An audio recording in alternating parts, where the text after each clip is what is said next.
Hey guys, it's Miss Haskell. What a big surprise.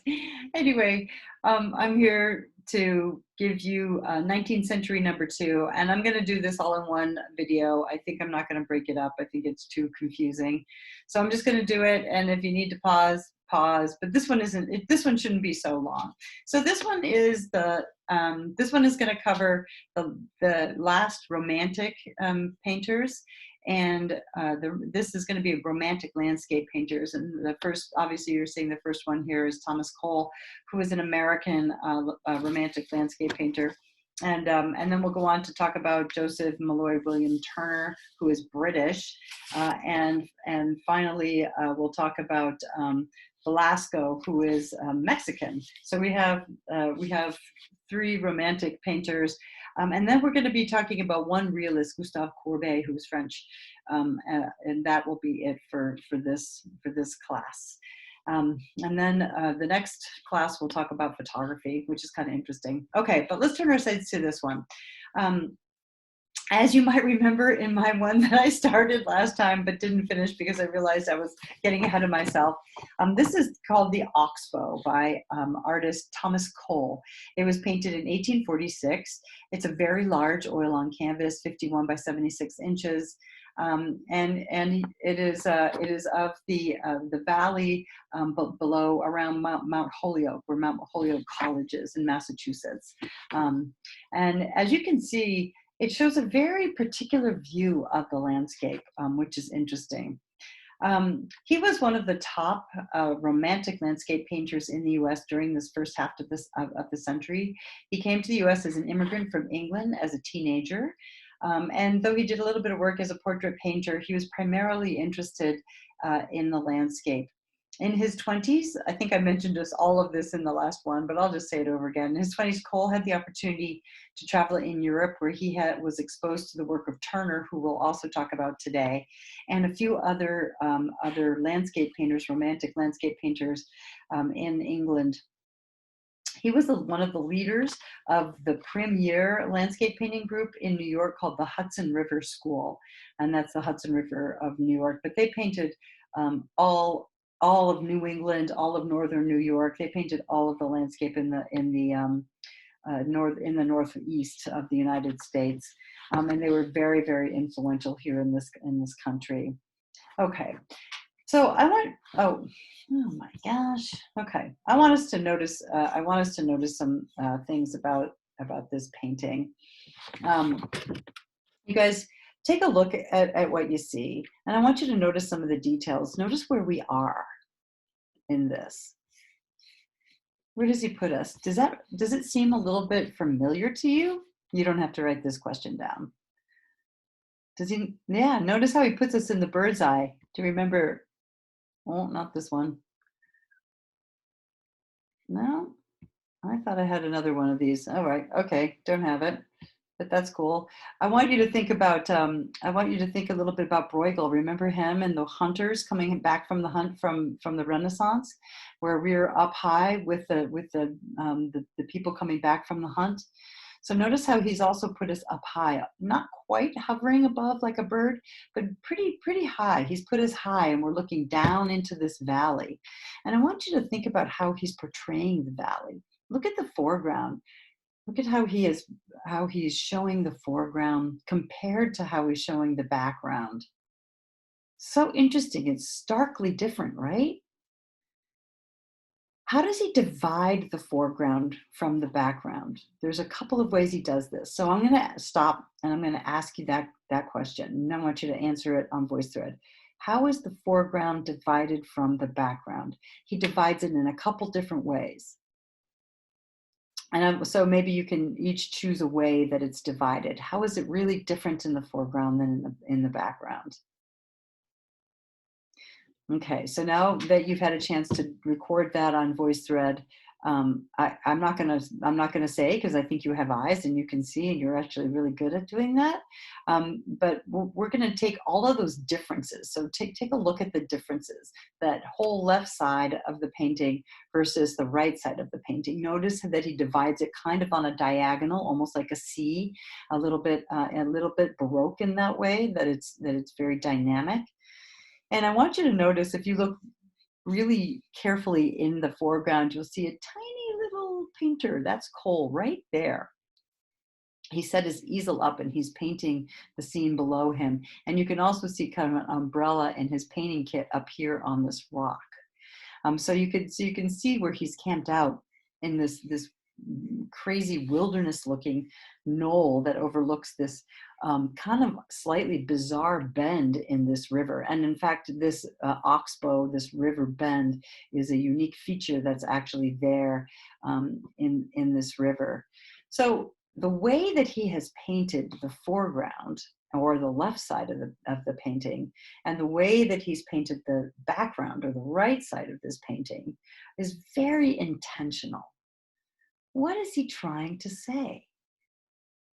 Take a look at all of this over here. Notice that not only is the landscape different looking than over here, but look at the weather. Even the weather is different than over here. So he's really trying to make a point between this kind of landscape and this kind of landscape.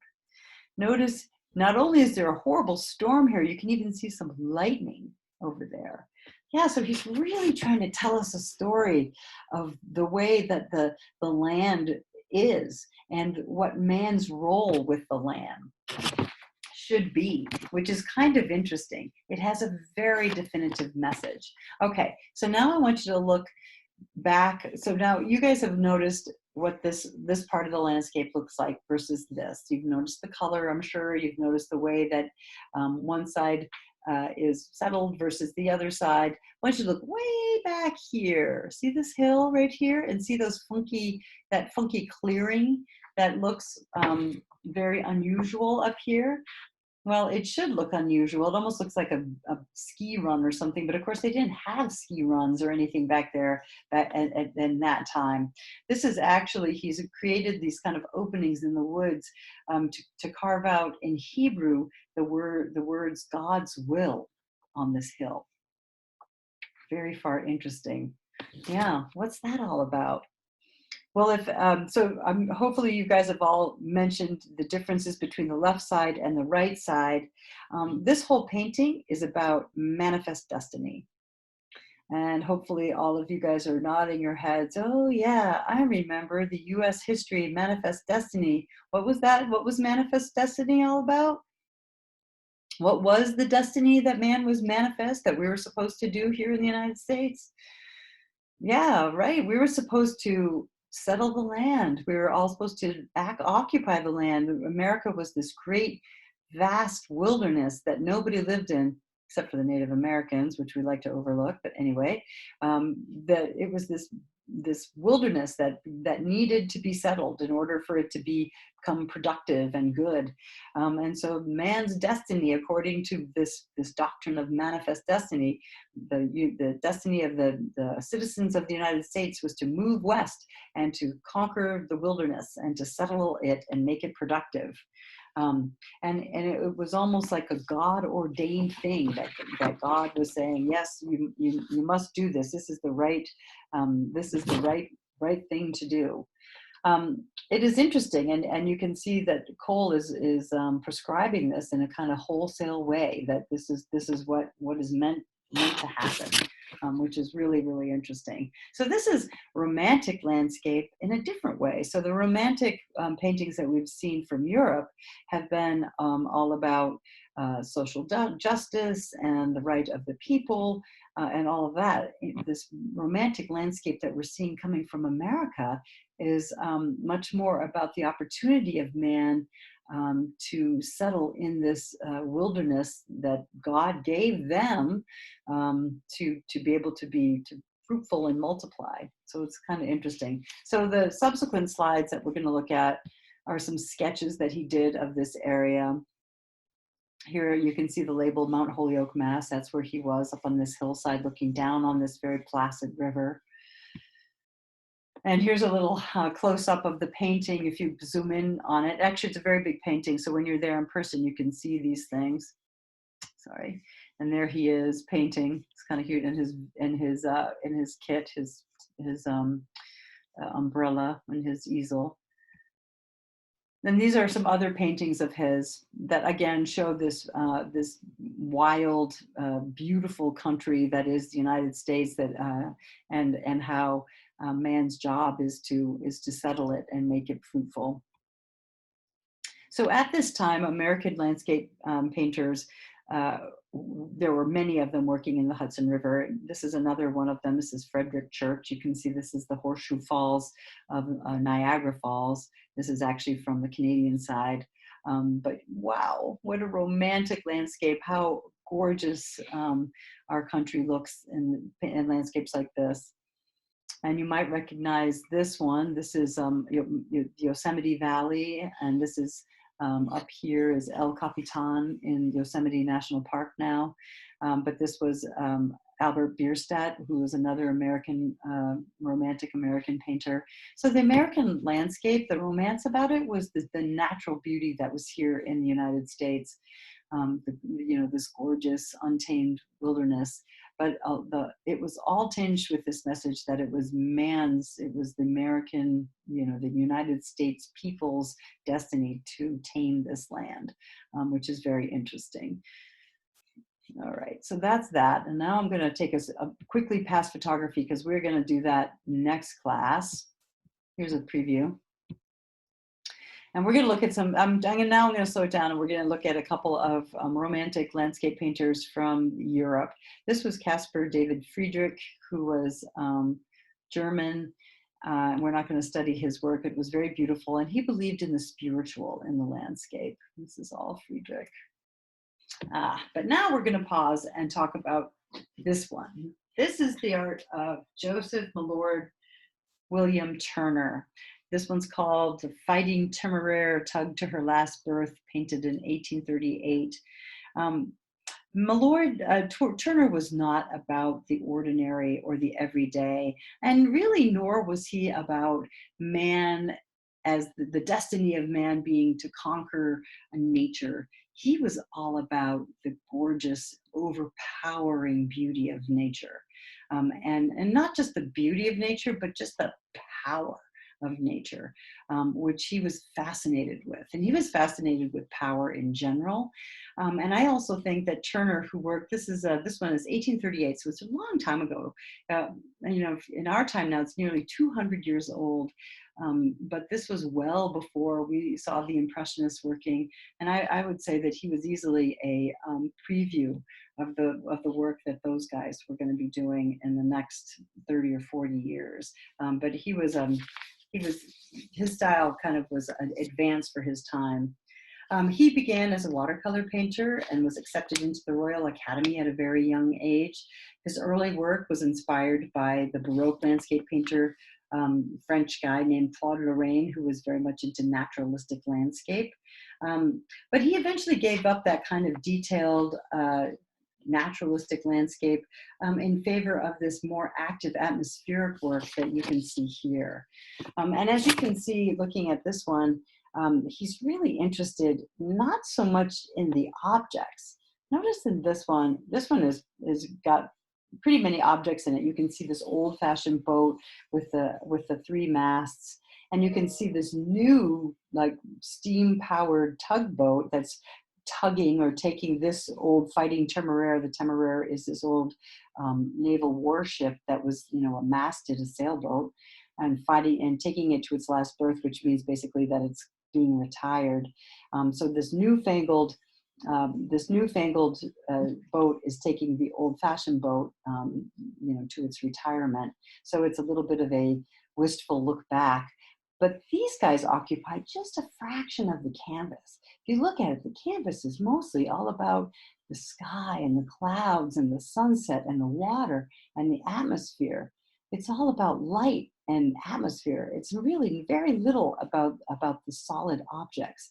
Even the solid objects look almost as if they're dissolving in the landscape, which is very much the way that Turner was into things. He was into the power of nature. So let's take a few more peeks at some of Turner's other stuff.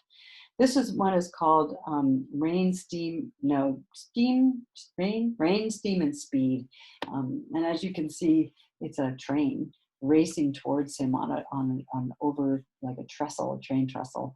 And this one is almost all about the atmospheric effects of the motion, of the clouds, of the steam coming from the engine, and the light of the sunset. Okay, so this is an earlier work of his. This one is called Hannibal and his army crossing the Alps.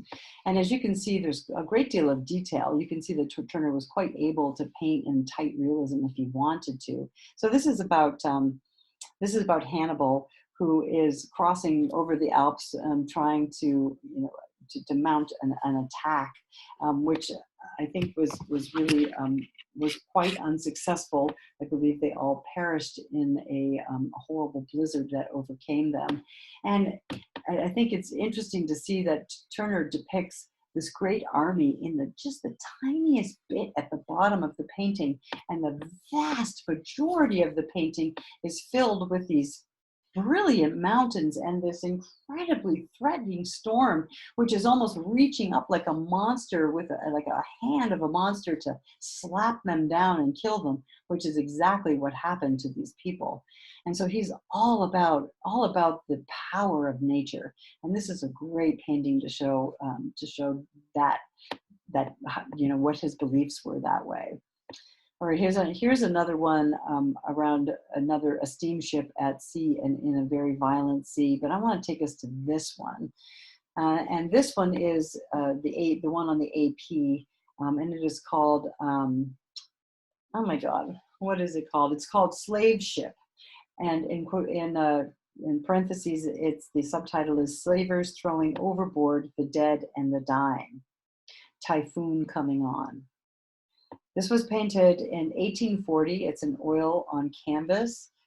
It's also fairly large, almost 3 by 4 feet in size. It actually hangs in the Boston Museum of Art. So if you've gone to Boston with me, you've actually been able to see this painting because it's here in New England. And this is an intense painting.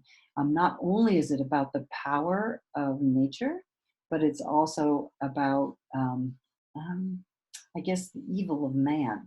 And maybe he is also saying that nature might punish people who are evil. So it's very interesting. At first glance, what do you see? Okay, you don't have to write this down. It looks like a sunset. It doesn't look like a very friendly sunset, right? There's this kind of almost angry reds and oranges and yellows. So it looks like it's like something's not quite right. It doesn't have quite that view that looks almost like burning, less than sunset. But as you look at it more carefully, you start realizing, oh, what's going on here? And this painting is an illustration that Turner did of a poem that he wrote about a slave ship that went down in a typhoon. And before the ship went down, the thing that happened was that the slavers threw the slaves overboard so that they could collect insurance. Because if the ship had just gone down and then a whole bunch of the slaves had perished in the storm, not overboard, they would not have gotten any insurance for them. So it was a cruel, cruel thing to do. An art historian and early owner of the painting named John Ruskin described it this way. Here's a quote from John Ruskin.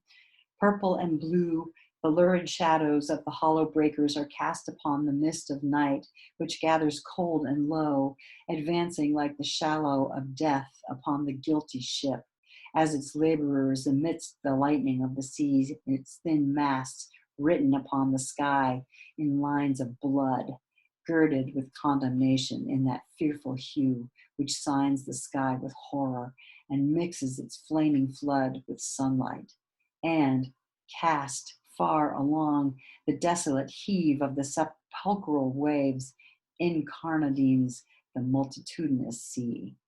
Oof. Yeah. So let's look at it closely. Look in the foreground. What do you see? When you really start looking at it, you start realizing just how horrific it is. Yeah. All right. So I want you to answer this question. What is Turner's attitude about slaving? It's pretty obvious, I think. And how does he really make a case against those slave ship people and what they've done? How has he used this painting to make a real strong statement against slavery? So I'd like you to answer that question, please. And go into detail. This is a pretty intense painting. I want you to look at all the elements that are in that foreground that tell us really nasty detail about how these poor people perish and how he's really making a great case against slavery, the inhumanity of slavery. Okay, so that's Turner. I want to show you one more painting of his before we move on. All right. So this is a painting that I should have shown to you. It's a little bit out of order, but I should have shown it to you before we talked about the Houses of Parliament in Westminster that we talked about the other day. But this is a painting of what happened when they burned down. This is the burning of the House of Lords and Commons on 16 October 1837. And so you can see that this is, here we have the river and the bridge, and this is Westminster, fully engulfed in flames. And so he was obviously there and able to witness it, and is able to show in his amazing atmospheric style the power and the absolute terror of that flame that completely engulfed that building and ruined it. It's also interesting that in the foreground, you'll see all these boats and all these people over here watching it, witnessing it. You can even see that the bridge, the London Bridge, is full of people just watching in horror as the primary government buildings burn to the ground.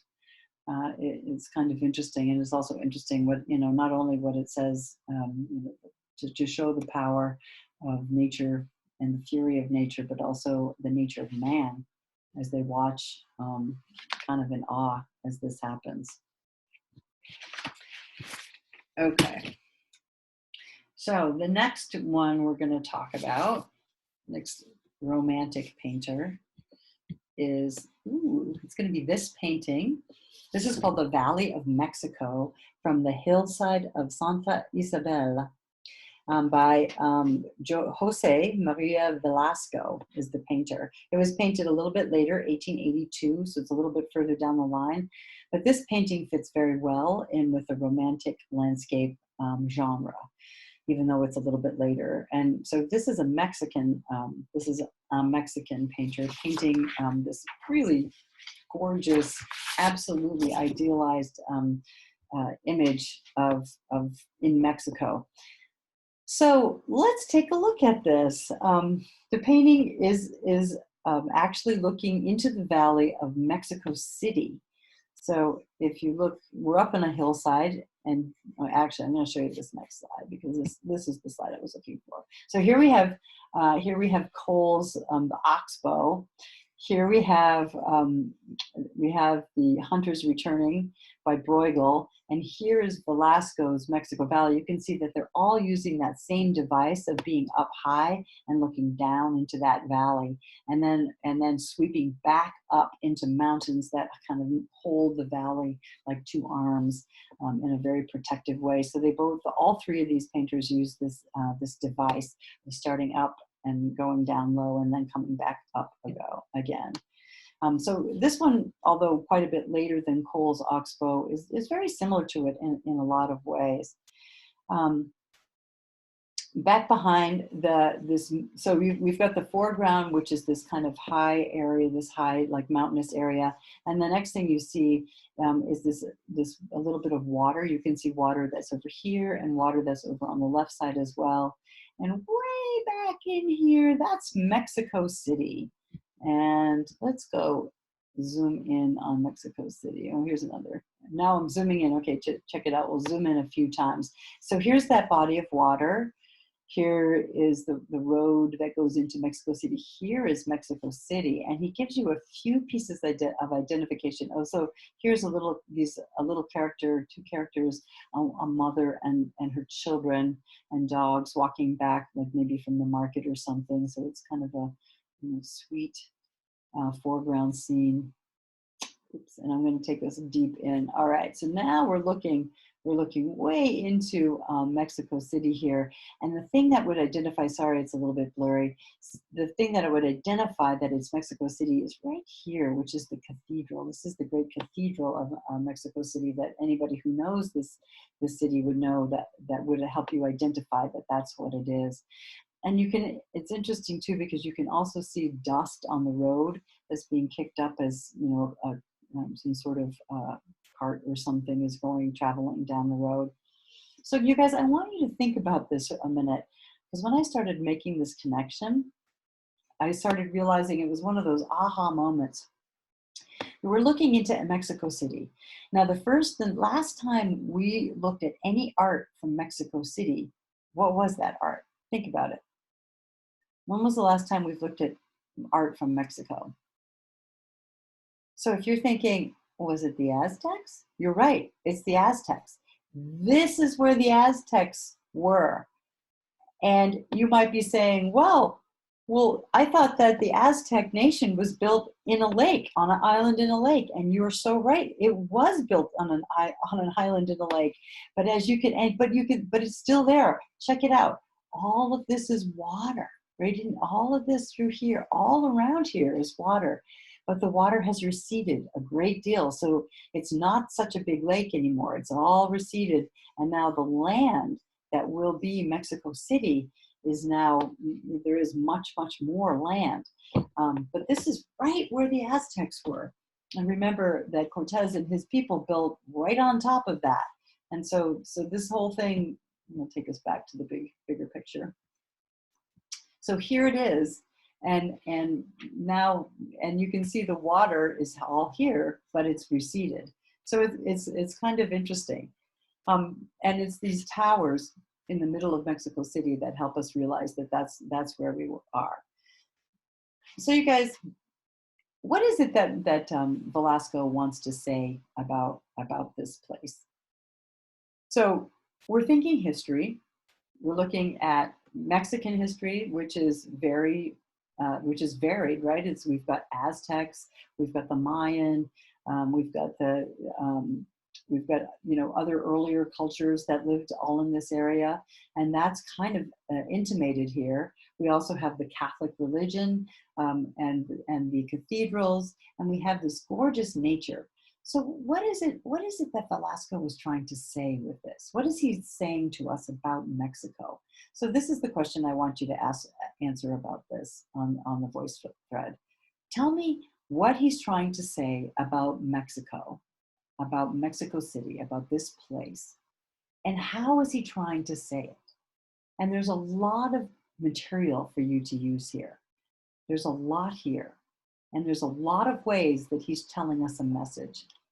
So between when we're talking about here, what you've learned from Khan Academy, I want you to tell me how he's trying to tell us something about Mexico. And I want to ask you, is he telling you something? Is it kind of an idealized picture? I think the answer to that would be absolutely. Absolutely, it's very, very idealized. So we have Mexico City out here.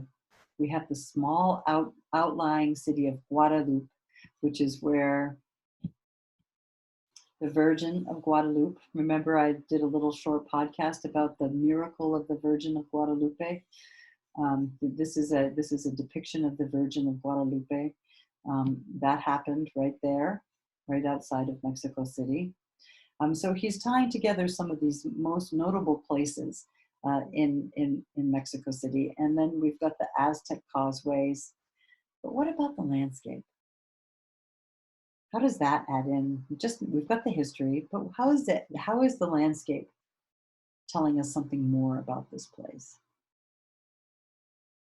So it's interesting because he's like the romantic landscape painters. He's portraying the landscape in a very romantic way.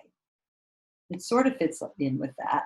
But unlike the romantics, he's also into the science of geology, the plants, the skies, and human geography as well. So he's a little bit of a mixture between kind of almost Enlightenment theory and romanticism.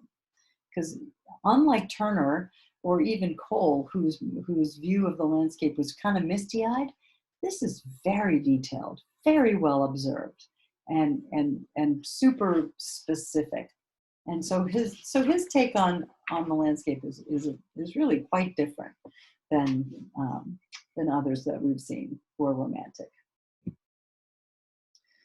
Here's some others of Velasco. All right, this is John Constable, British romantic landscape painter, which we're not going to talk about, so I'll scooch by him. And some other romantics. All right. Oh, and here we are, the Houses of Parliament in Westminster. Oh, and the Eiffel Tower. I'm sorry I don't get to talk to you about that. All right, and we will pause again here and talk about realism. Okay, so this is what we're looking at now is the last painter we're going to look at for this podcast or this video. This is Gustav. Oh my God. Okay, sorry. Gustav Courbet. I thought, oh my God, I forgot to record this. I would kill myself. No, sorry. No, never mind. I'm good. This is Gustav Courbet. This painting is called The Stonebreakers. Oops, sorry. And The Stonebreakers is a very large painting. It's 8'6". You never know by looking at it because it looks so close up, but it's actually huge. It's 8'6" by 5'3" tall. So it's very, very large. And it's a very close up of two working people. So let's go back a little bit. During the middle part of this century, so this is in 1949 that this was painted. The middle part of the century began to react against the strict rules and training of the academy. Remember, we had talked about the French Royal Academy. Some artists started to think of themselves as the avant-garde or the advanced guard, the people who are in the front of artistic thinking. And they felt like it was up to them to break new creative and intellectual ground. The term was first used, you've heard of this term, avant-garde, right?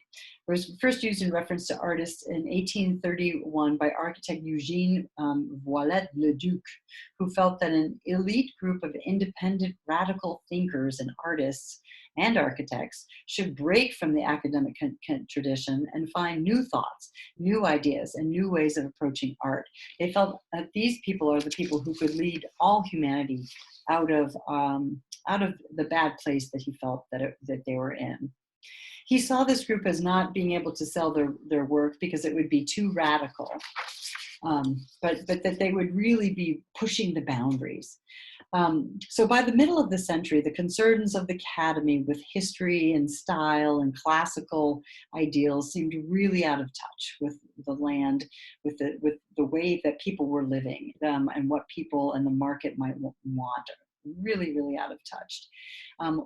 Paris was still filled with social unrest due to overcrowding, violence, poverty, expensive food, not enough employment, bad employment conditions, and political disenfranchisement, politicians who didn't really care about the people. All this made the concerns of the academy seem really trivial. This idea of academic perfectionism, all that kind of stuff just seemed ridiculous. And there were several waves of rebellion in the people. So that they weren't rebelling against the academy, they were rebelling against the government, but the government quickly put these rebellions by the people down. It was in this climate that a group of painters called the Realists emerged. And this group included novelists like Émile Zola, Charles Dickens was one of them, and Balzac. like little Chinese seamstress. These Chinese seamstress. These were the writers of that era. The painters in the group did not so much change their style as their subject matter. And Courbet was a proud member of this group called the Realists.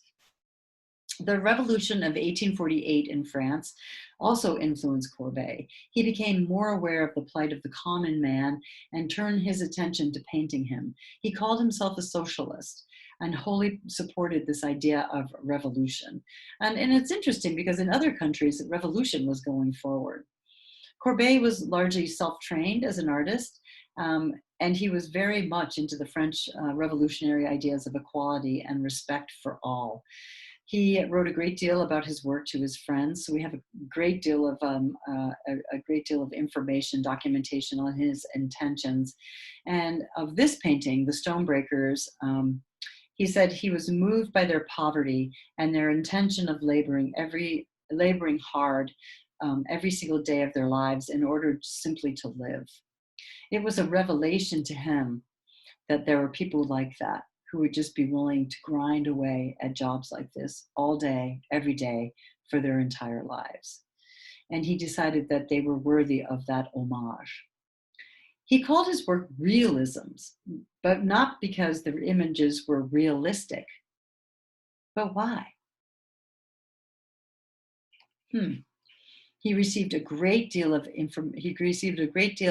pushback, a great deal of criticism for making these huge paintings, big, monumental paintings about these simple peasants, which is very interesting. He wanted to make epic paintings about the common everyday man, real people doing real things. And he wanted to use the scale of this painting to raise them up to a new level of recognition. So it's very interesting. Okay. So you guys, I want you to take a look at this painting now that I've given you some backdrop about what it's about, what was Courbet trying to do. And I want you to answer me this. Did he succeed? What was Courbet? So he's trying to show us this grind that these people live in, how hard their life is. And I want you to tell me, did he succeed in doing that? If you think so, yes, tell me why. If you think not quite, tell me why not. I want to hear your argument. It's very interesting. Notice where he puts us. He puts us very close to them, right? We're just right there passing by them on the road. And notice that he gives us the full range of age, right? There's an older man on the right who's been toiling and toiling and toiling his whole life. And there he is, still toiling. And just beside him is his son or grandson who's young. He's just started. And maybe this guy on the left will eventually become like this guy on the right. Does he have any choice? So how does he show us this realism? And is he successful? That's my question to you. It's interesting. And what does he do to try to show us that way? So I want you to think about scale. I want you to think about how he depicts them. I want you to think about how close he puts us, where they are. Are they romanticized? Are they idealized at all? What about the color? What about the brushwork? There's a lot of things to think about. So you're going to make an argument about that for me. Is it an emotional appeal or is it an intellectual appeal? How do you know if it's intellectual or emotional? You're telling me all of that. Okay. Let's go on to the next one. This one I wanted to show you just because it's a self-portrait of Courbet. This is Courbet. The name of this is called Bonjour, Monsieur Courbet. It's Courbet out and about as an artist, painting real life people on the road, running into a couple of gentlemen. Courbet was an interesting character. And then we're going to pause and look at this one. This one is called the Burial at Ornans. This is a very, very large painting. It's at the Musée d'Orsay in Paris. You've got to go see it if you go there. It's the most amazing. I love this museum in Paris. It's not huge like the Louvre, but it is so full of beautiful work. It's also big, so it's 21, almost 22 feet long and 10 feet 3 inches high. It's big. So all the characters are at least life size, which is really amazing. And as you can see, he's giving a little bit of homage to some other painters. Can you think of any other painter who had showed a burial scene like this? Hmm. Are we thinking Caravaggio? The deposition with that open grave. Notice how he opens the grave up to us in the very middle. It's the thing right in the middle in the foreground. Yeah. So this is an interesting painting. So it's obviously very solemn. All these people have come to bury somebody, obviously. And it's composed in this very static way. It's just this vertical strip of characters right across the middle, right? And it's so this strip of human characters, not dynamic at all, like the Baroque painters. It's got the Baroque tenebrism, but the composition is just so dull, right? They're just flat right across the bottom, all even, all exactly the same, kind of just like the buttes behind them. It's just this flat, plain strip of people. But he does that on purpose. Why? Notice the people. Here you can see that there's a bunch of clergy, and we have these other higher up clergy, and then we have some like gentlemen in their top hats and all that. And over here we have the more working class. We have the women and the more working class folks over here. It's very interesting. So this is a painting of a simple funeral of a simple person. I think it was actually Courbet's father, and the town has turned out. He does this whole strip of people very much intentionally, and he's showing the full cast of characters of society, from the religious to the high society to the low society, and he put them all in the same place because he's got that message. All of them are the same. He believes that all men should be equal. And so he puts them all on that same level. And the thing that's the big equalizer, right here, we're all going to die. Doesn't matter how rich or powerful you are in this life, we all end up there in the end. And so it's kind of a harsh, it's kind of a harsh message. The critics were angry at Courbet for idealizing common folk in this way and for aggrandizing them so much. And Courbet suggests that this painting is also about the collapse of revolution, because one of the things you wouldn't know, because you don't know anything about costume or dress from 100 years ago or 200 years ago or 300 years ago, but in fact some of these people are in contemporary dress to him, and some of them are in very old-fashioned dress, which is to suggest that the revolution of his time was going to go by in the same way that this revolution went, which is to achieve nothing at all. And so this is a burial not only of a person, but of an ideal, of this revolutionary ideal. So it's a little bit depressing. So the realist and the realism is all about social justice. It's all about being real and what is real in life. All right, one last painting of Courbet's I'll show you, and then will be the end. This is Courbet here center stage working in his studio, and his model is here and looking at him adoringly. And the funny thing about this is, of course, is his model is standing behind him nude, of course, because she's the model, but you'll notice that there's no women, no figures in his painting, so she hardly needs to be there. The cast of characters all around him are all the people who have influenced. They're all meant to be portraits of artists who have come before him, who have influenced him. So he's very aware of his art historical past. Okay, you guys, thank you for your patience. That's it for 19th century number 2. So we had 4 pieces, 4 questions. I will post this onto the homework and give you an opportunity to answer these questions. Alrighty, and we'll be talking about these a little bit more in depth in class. So, but we do have one more before then. Okay, bye.